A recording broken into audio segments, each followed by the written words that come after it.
This is the IOF studio coming to you live from Ylläs in northern Finland. It's the evening of November 28th, Saturday, where we have had the sprint relay race of the first World Cup round in ski orienteering. I'm Per Frost, and with me is my expert in ski orienteering, Hans-Jörgen Kvåle. What did the athletes meet this morning? This morning we met a totally different weather condition than we had yesterday.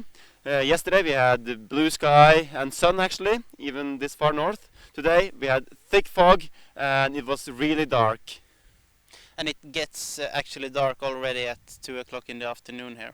Yeah, it does actually, so yeah, it's very limited time the athletes can be out there. And this dark weather makes it actually really challenging for the athletes, because it's harder for them to read the map, but it's also harder for them to actually see the junctions in the terrain.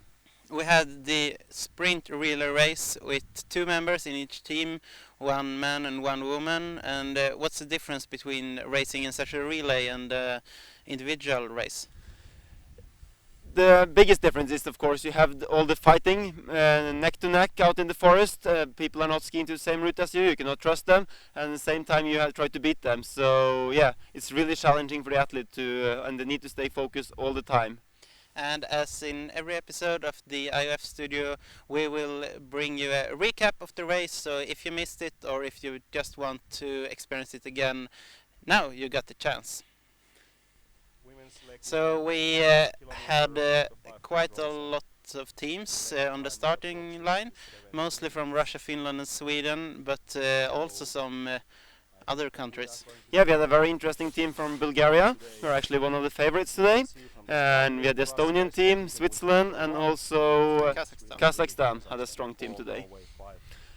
Today's race was actually really interesting. It kind of started off in the same way as we did ended yesterday, with really close duels. But as we will see now, in the end we will see the spread more out when the stronger team really show how strong they are. And as you can see, it's quite dark actually, and some skiers also wear a head torch. Yeah, this is so they can read the map better. It's light enough so they can see the terrain, but it's actually to have clear vision of the map. And what happens there? Yeah, Stanimir Belomazhev from Bulgaria, yesterday second place, had a crash out on the start and actually came all the way last. See there, oh, and it's almost so it takes down the Finnish team behind there as well, and the Switzerland team. They were really lucky that they didn't fall as well. And he didn't break any equipment, so he could continue, but of course now he were last in the field and had to pass all the teams to be able to come up to the front, and that's more or less impossible. Quite a nice rollover by him. Yeah, he was really quick back up, and you see he's just on the tail of the field, but being last out of the start, yeah, it's not a good position on these narrow tracks. And then we will watch the skiers' route choices. It's narrow tracks in the beginning. Yeah, it is. And as we see, the Finnish team has a different forking than the other favorite teams. We see the Norwegian team here. They have a really strong start and is leading actually their group in front of 3 Swedish teams. And our cameraman will try to follow the skiers as best as he can. Yeah, this is quite a hard job. They're trying to follow some elite skiers here. This boy is actually only 14 years old, so he had a really hard job today. And we did see that one of the Swedish skiers, I think it was Erik Rost, actually has a special lamp only for his map board. Yeah, he has actually a specially made head torch that is fastening on his map board to light on the maps for these special conditions we met here today. The skiers punches at the control by so-called touch punching, which means they will just have to pass the control. Yeah, they need to have the ship that there is attached to their wrist within 30 centimeters of the controls hanging, as we see they do here now. Yeah. And while skiing on these narrow tracks, especially uphill, you need kind of special technique. Yeah, you do. It's really special technique compared to cross-country skiing. It's more like the old style one-leg skating. It seems like Finland had a shorter forking. Yeah, it can seem that way, but as we see here on the relay, we have different loops they're doing, but they will together do all the loops, but they will do them in different orders, so they don't know who they can trust to follow. And what can we say now when we are coming in for the first exchange? Well, we see that the Swedish second team actually is leading in here, and it's quite impressive for a second team to be first, but we know Erik Rost, he has the capacities. and he's here now together with Ville-Petteri Saarela from the Finnish first team, which is very strong skier and has no problem. It's already a little bit lighter outside. Yeah, we see that just this 8 minutes they were out, were enough to give some more light for the race. He hands over to Frida Sandberg. Yeah, and as we can see now, it's really dense, and the competition is far from over for any teams. There's a lot of teams in the fight, but we can already see that there is some meters between the two first teams down to third. And then Finland first team is in the lead. Yeah, Finland is now up in the lead. So we will continue with his second leg, and there was also Tove Alexandersson. One team is almost out of the game already. Yeah, these are definitely out of the game. We can see it's quite rough terrain out there, and this must have been one of the Finnish national teams, extra teams they're allowed to have in their own organizing nation. We saw the Finnish team there had a small mistake on the way to the first control, on the way to the wrong forking, but they managed to take that back. So now we're on the women's leg. We see they have a bit different course than the men had. And we see the Tove Alexandersson from Sweden. He's having a totally different lap than the other teams. And we will follow only her as she's skiing alone. Yeah, we saw now in the changeover there were a gap to the other teams, and she's now alone on this forking. That's actually a bit harder because now she needs to keep the pace herself, and if she is unsure if she's skiing right, she has no one else to trust. At the same time, this can be really interesting, or a good way of skiing. You're not having the stress moment, and you can do your own race, but often you will ski faster together. But how difficult is this? For Tove, this first part here is quite easy. She had a lot of time in the beginning to read, but this is the section now where it's really important for her to read, because now we'll soon start to drop down to a more technical terrain, and then it's important to have read the map in advance. So there was, to the left, there is a slope up the hill. Yeah, there's an uphill in the beginning of the course for him. And we see now the Finnish and the Russian team. The Russian second team, they are skiing together the whole leg until this route choice they have here now, where they split, and we see the Russian team actually lose some meters on this bad route choice. And they seem to be very close to the finish, but now actually Sweden is almost catching up. Yeah, they are. So Tove had a very short forking in the end, but I think Tove's forking was a bit longer the whole one, so she did a really strong leg here, which makes her in good position for the next leg. But Finland is still in the lead on the third leg. Yeah, she kept the lead the whole leg, and now she will change over back to Ville-Petteri Saarela. And you said before the competition that he might be one of the fastest skiers. Yeah, he's definitely one of the fastest skiers, but it's quite technical here, which will reduce the speed we have in the race. So, but as we saw, he was strong on the first leg, and he definitely have the capacities to keep the opponents behind. What is it like to recharge after each leg for the skiers? Between the legs they do just some easy skiing, they read out their punching cards and get ready for the next leg. And on this leg, Russia and Sweden has a little bit shorter forking, as we saw that Finland in the beginning, and we will try to follow them.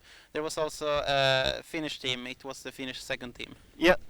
And here we see the Swedish and the Russian second team together down here, and we see it goes really fast, and they're now supposed to take a sharp right corner right down here.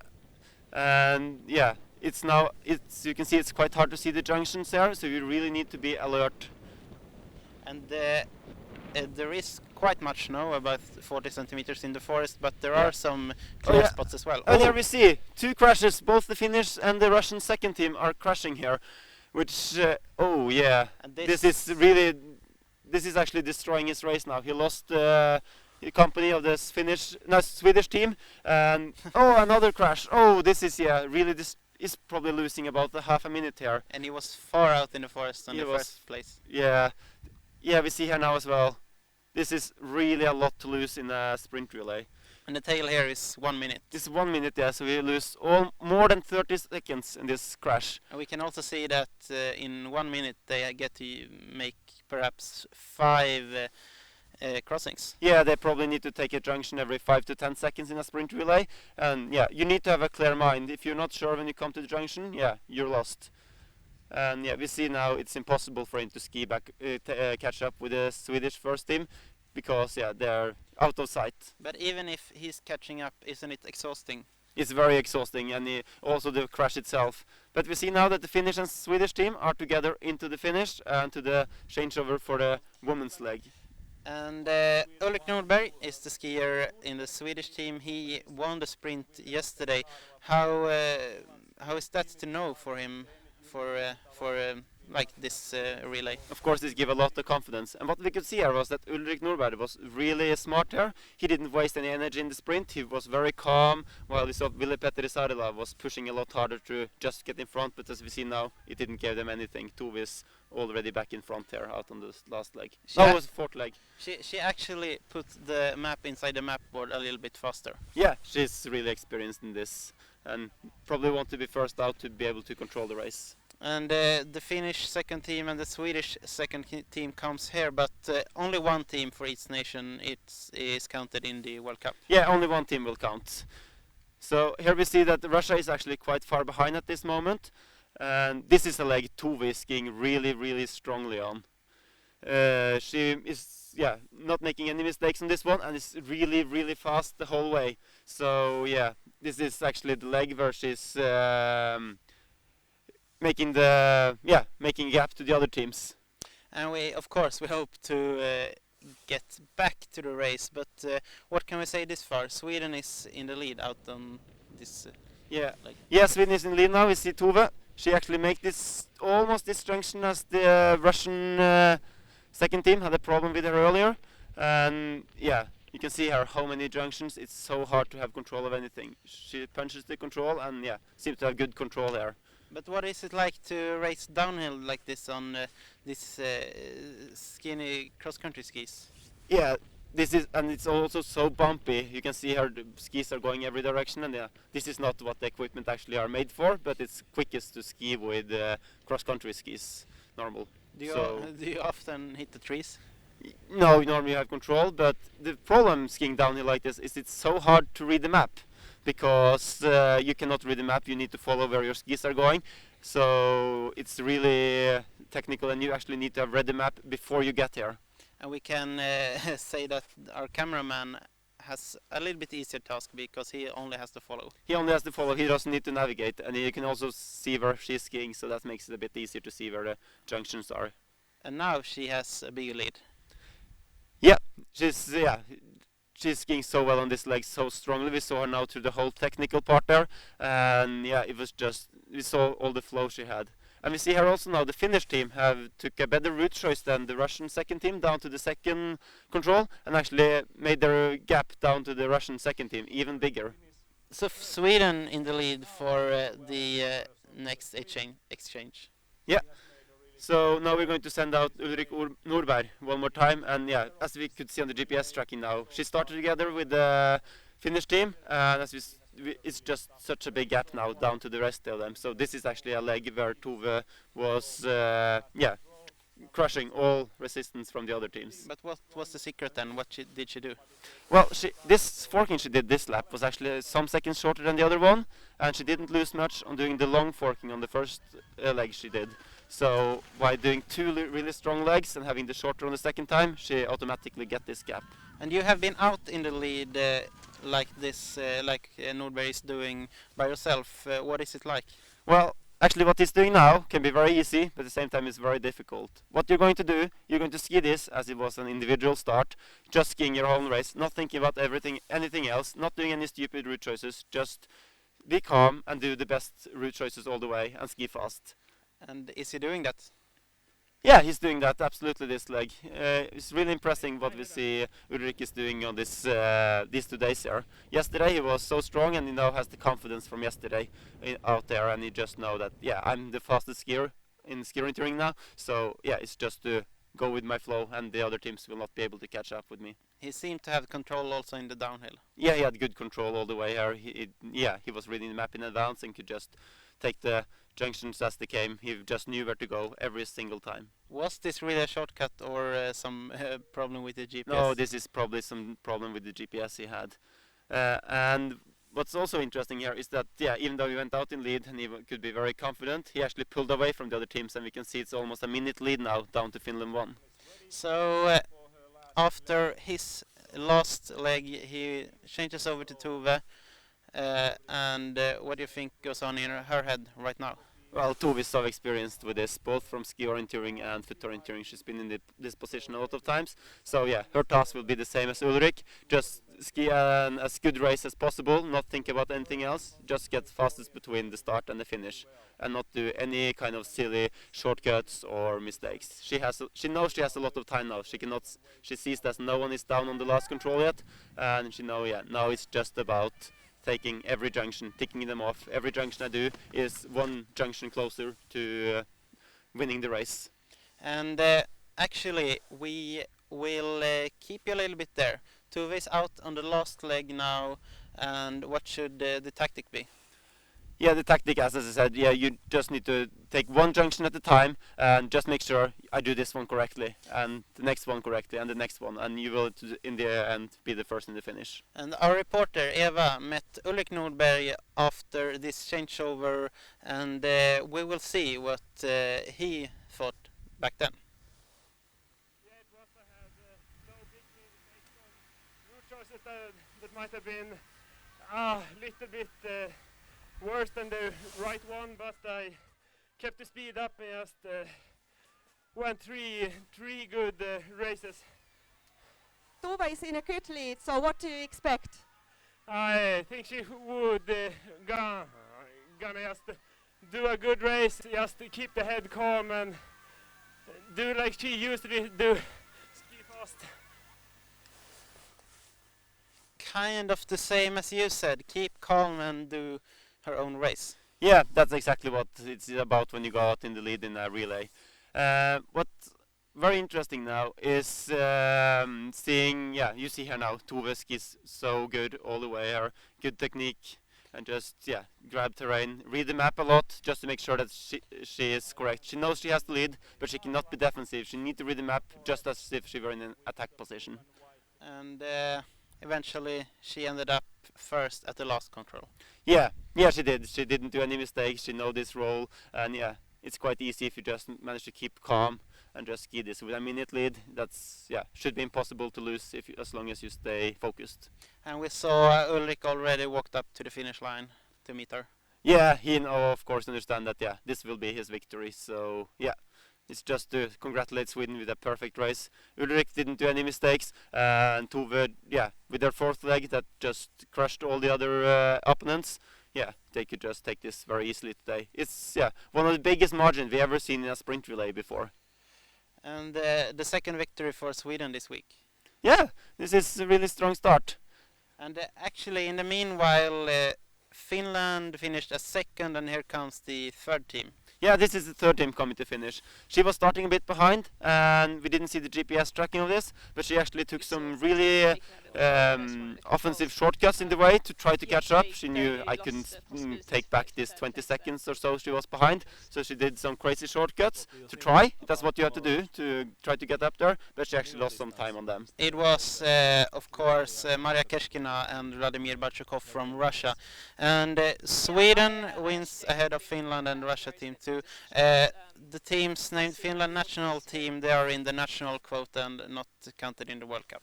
No, this is to give young athletes from the hosting federation some extra possibility to train their young athletes. And we did actually meet the silver team from Finland, who also met our reporter Eva just after the race. Ville-Petter, you started. How was it? Like there were 20 teams starting at the same time, so was it rush in the forest? No, I got started in the first line, so I was alone already in the key point. So. Did you do any mistakes? Second loop, some route choice mistake, but not big. Salla, then how about you? Tell about your race. How did it go? I was also quite alone first loop. Little bit think that I've done some mistake or something, but it was quite good. Skiing was a little bit tough today, but at least last loop was good. What did you think about the road and the like what kind of work the course setter had done? Quite different loops actually, because we were quite alone there, but it was nice. I liked. Okay, thank you. Some happy teams there on the podium, of course. Sweden, Finland, and Russia on the podium today in the sprint relay. Tomorrow, Hans-Jörgen, it's time for the middle distance. What can we expect then? Well, we had an individual race yesterday as well, same as we will have tomorrow. Middle distance is 40 to 45 minutes, so it's more than double the length we had in the sprint. We saw how tight it was in the sprint yesterday, and I'm sure we will have a tight competition also tomorrow. Any favorites? For instance, Finland has the reigning world champion, Milka Reppanen. Yeah, that was a mass start, but yeah, she definitely has the possibility also tomorrow. We saw her in the sprint yesterday, she did a good race, and today she actually didn't ski. I'm not sure, haven't talked to her, but I guess it's so she wants to prepare for tomorrow. You as an expert, do you have any outsiders you would like to watch a little bit extra tomorrow? Well, we can probably not call her outsider anymore, but Tatjana Oborina has really impressed us both this week and also some races the last season. So yeah, I think she's a girl to look out for also tomorrow. She seemed to have prepared well this summer. And in the men's class? In the men's class, there are a lot of people that can do well. I think Ulrik Nordberg, you just see how well he skis at the moment, so he's guaranteed going to be up there again. We also have, the Edvard Krenikov from Russia, and we have Lars Moholt. He was not completely satisfied with this race in the sprint, and also Stanimir Belamashev today that didn't, with this crash in the beginning, never got into the race properly. And of course we should not forget Andrei Lamov, the World Cup winner from 2014, and also the world champion in the sprint from last year. What about the home team then? Staffan Tunis from Finland is not racing anymore. No, it's quite a strange season for Finland. They have had a lot of change in their teams the last years, and for this season, Staffan Tunis, which has been the backbone in the Finnish team for many years, also have decided to step a bit down. So, but we have a lot of young skiers from Finland now coming, so I think we can see some good results, and especially then Ville-Petteri Saarela. And of course you can see the races here on the IOF Live Center live, and also in the IOF studio tomorrow evening. So until tomorrow in the morning we say goodbye and thank you from Ylläs in Finland.